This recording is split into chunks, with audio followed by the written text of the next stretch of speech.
everyone, I'm Kelly Wicker. Welcome back to my channel. In this video, I'm thrilled to have you here today as we dive into some Easter crafting fun. Join me as we explore the process of creating a charming Easter card using Simon Hurley's Spring Bunnies press plate and die set collection. So without further ado, let's jump right into the card making fun. For today's card project, you'll need a few key supplies. First off, you'll need Simon Hurley's Spring Bunnies Betterpress plate and die set. The set includes everything you need to stamp and cut out charming bunny images. Perfect for adding a touch of springtime joy to your card. Next up, you'll need a circle die set. Now don't worry if you don't have this exact same set. Any circle dies you have in your stash will work just fine. We'll be using them to create a fun circular element for our card. And next up, you'll need Simon Hurley's 3D embossing folder called Woven. This embossing folder adds beautiful texture to our cardstock. And then you will need A2 layering dies from Waffle Flower. This will help provide the panel for today's card. And then you'll need to get out some watercolors and some inks. I'm getting out my Betterpress inks since I have them. And your Betterpress, because we're going to do some Betterpressing today. I'm not sure how to say that. And then you need a few more things. You need some distress oxide inks, or any ink will do, whichever you have on hand. Anything close to these colors will work.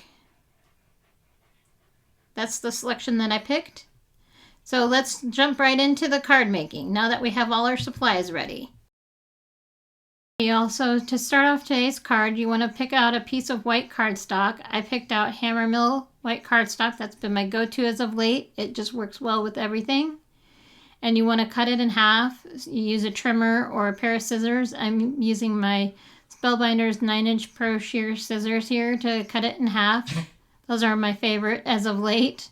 They're non-stick and they just work really great.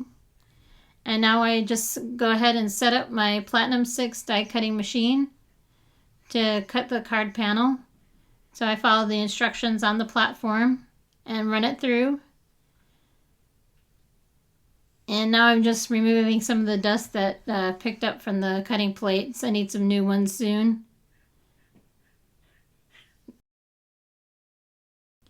Okay, now we're getting out the circle die here that's going to create today's scene.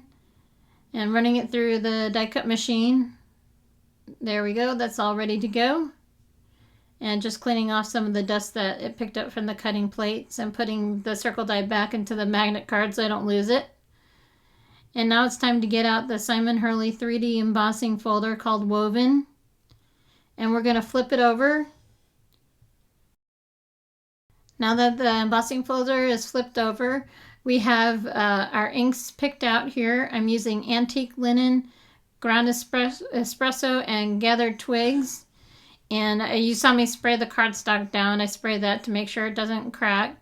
So we're just taking the ink pads and rubbing over the flat surface. This is the flat side. And getting in all the nooks and crannies. And all the crevices. There we go. Covering the majority of the panel. And then getting out some water and spraying it just a little bit to help get the inks to move. And then we're getting the Spellbinders Platinum 6 die cutting machine out again. And following the instructions on the universal plate system for running the 3D embossing folders. And check this out. Here we go. Look at that. This is what I learned from watching Simon's video. And now we're going to step this up a notch. We're taking Antique Linen first and rubbing it over the raised areas. There we go. Going in with Gathered Twigs. And then darkening up a little bit more with Ground Espresso. And then we're going to get out a blending tool and we're going to run the Ground Espresso over the edges here, because we want to create a focal point in the center there. Now that we had fun with all those inks inking up that card panel, now it's time to have some more fun and step it up even further by adding the splatter. And of course we got to add splatter to this, right? So I took my ground espresso and I smushed it down to my glass mat and got out my paintbrush and my water and set off to do the splattering. So I'm just covering the whole panel and then wiping it away with my microfiber cloth and moving on to the next color. So this is just a generic set that I picked up from Hobby Lobby a long time ago. And so I'm using the gold in this set. There we go. You can really see the gold starting to show up. Just covering the whole card panel. This is just always fun to do. It really does change up the background a whole lot when you add the splatter. So fun. And now I'm going to clean this paintbrush off because I'm going to go in for one more color here. I'm going to add this coppery color. I just thought this would be fun. And I was in a splattery kind of mood. There we go.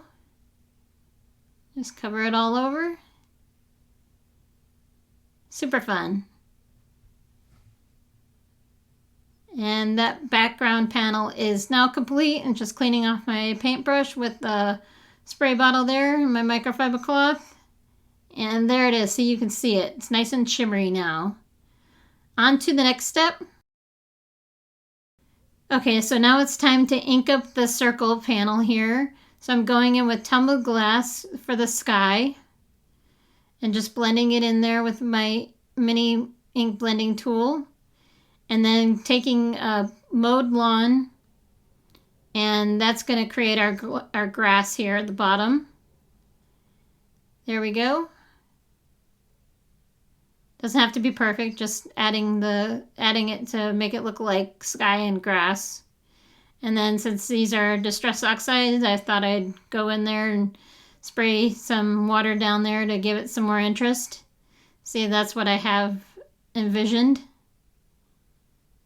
And now I'm just taking some GDK dot runner, adding it to the main card panel here. And you can start seeing the card come together. This is what I had envisioned in my head. Okay, y'all, now it's time for some more fun. It's time to get out the Betterpress system. I'm fairly new to this. This is, I think, my second time using it. And I really wanted to use these bunnies to create this card. I thought they looked super fun, so detailed. Look at all that detail. And it's nice that they come with matching coordinating dies. Gotta love that. So I'm just placing these down onto the base here of the Betterpress, lining them up. I love that it has measurements so you know exactly where to put them. And I'm getting out my Betterpress ink pad. It's called Bark. And then what I learned from watching in videos is you just want to do that pounce and pivot motion to ink up your dies.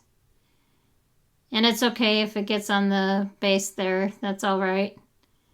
So now after you have it all inked up, you run it through your die cutting machine. And here goes the peel and reveal. All right. Look at all that detail. I love that letterpress feel. And to clean this up, this is one thing I learned from Simon Hurley, is to get the archival ink out right away. And see that picks up that ink. And then I went in with a baby wipe to pick up the rest. I'll clean the dies later.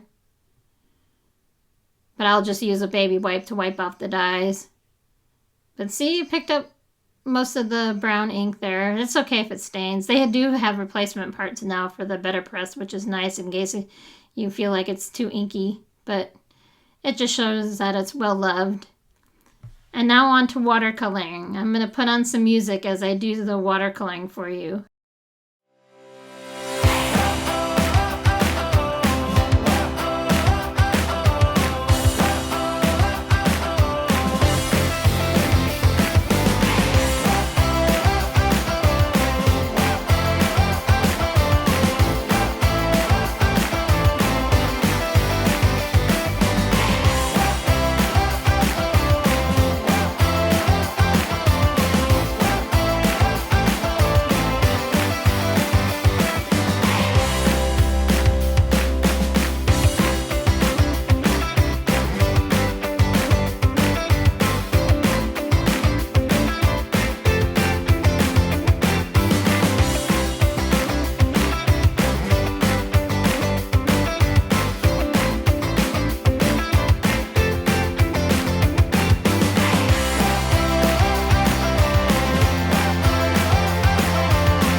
Alright y'all, I hope you had as much fun watching as I did coloring in those images with my watercolors. I do like coloring with my Copics, but watercoloring is just much faster, even with these little images. And that was something I watched Simon Hurley do, so I really wanted to try it, and it worked really nice with even with the cotton panels. So now we are moving on to getting ready to cut out the images. So I got out my mint tape here from scrapbook.com. I love this mint tape just like everybody else. It works really well. So now just lining things up just right here and taping things down. There we go. Putting them around the little Easter eggs. I'm just really thankful that these dies now come with matching coordinating dies. It really is helpful because I am not a fan of fussy cutting anything. I'm not very good at it. So here we go. Oh, just about done. And now I'm going to take these off camera and die cut them out. And here we go. We're ready to see what they look like.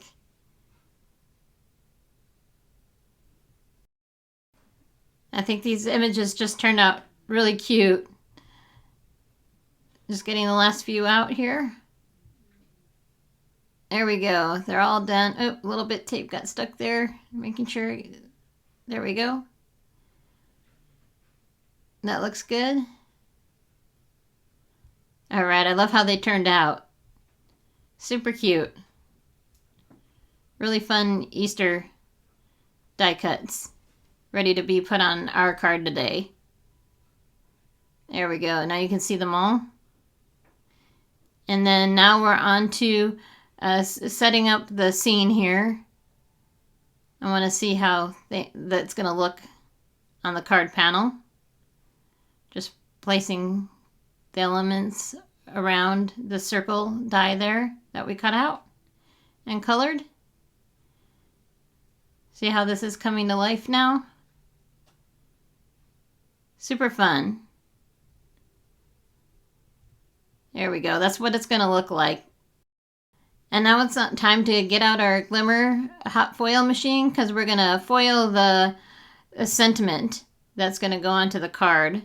So I'm using the Betterpress plate here, the Happy Easter, and getting out the gold foil face down. And then I cut out some hammermill cardstock because that works great for for hot foiling.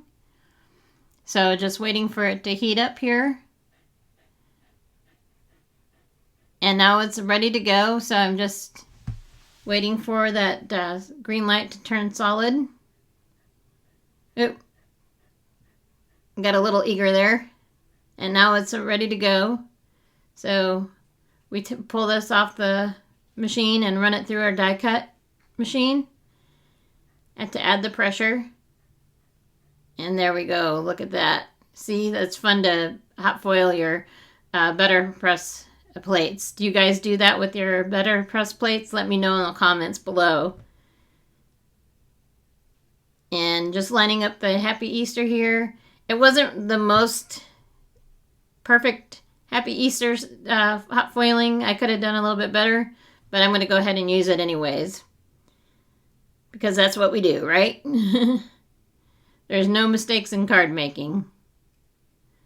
So just peeling it out of the die there, and it's ready to go. Alright, so now I wanted to add some twine to my card. I thought that would be a nice fun element to add to the card today.